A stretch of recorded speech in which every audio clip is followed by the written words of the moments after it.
രമ്യ ഹരിദാസിനെ ചിറയൻകീഴ് മത്സരിപ്പിക്കാനുള്ള അടൂർ പ്രകാശിന്റെ നീക്കത്തെ എതിർത്ത് കോൺഗ്രസിലെ ദളിത് വിഭാഗം നേതാക്കൾ.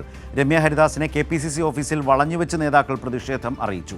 തിരുവനന്തപുരത്ത് രമ്യയെ കെട്ടിയിറക്കിയാൽ പരസ്യമായി തടയുമെന്ന് നേതാക്കൾ KPCC അധ്യക്ഷൻ സണ്ണി ജോസഫിനെ അറിയിച്ചു.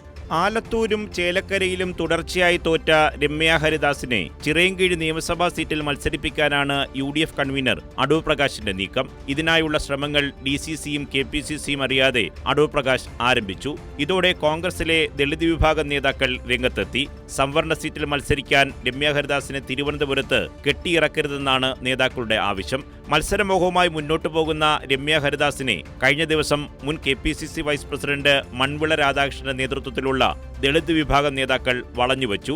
രമ്യയ്ക്ക് തുടർച്ചയായി പാർട്ടി അവസരം നൽകുന്നു. ഒരു വർഷത്തിനിടയിൽ 2 തെരഞ്ഞെടുപ്പിൽ തോറ്റിട്ടും രമ്യ ഹരിദാസിനെ KPCC വൈസ് പ്രസിഡന്റാക്കി. ഇതിനു പുറമെ ജില്ലയിലെ നേതാക്കളെ തഴഞ്ഞ് രമ്യയെ ചിറയൻകീഴ് മത്സരിപ്പിച്ചാൽ തടയുമെന്നാണ് നേതാക്കളുടെ താക്കീത്. DCC ജനറൽ സെക്രട്ടറിമാരായ ചെറുവക്കൽ അർജുനൻ, അനൂപ്, കൊയ്തൂർക്കോണം സുന്ദരൻ, കൊഞ്ചിറവിള വിനോദ്, കരിപ്പൂർ സുരേഷ്, കുഴിവിള ചന്ദ്രൻ, നരുമാമൂട് ജോയി തുടങ്ങിയ നേതാക്കളുടെ നേതൃത്വത്തിലാണ് പ്രതിഷേധം.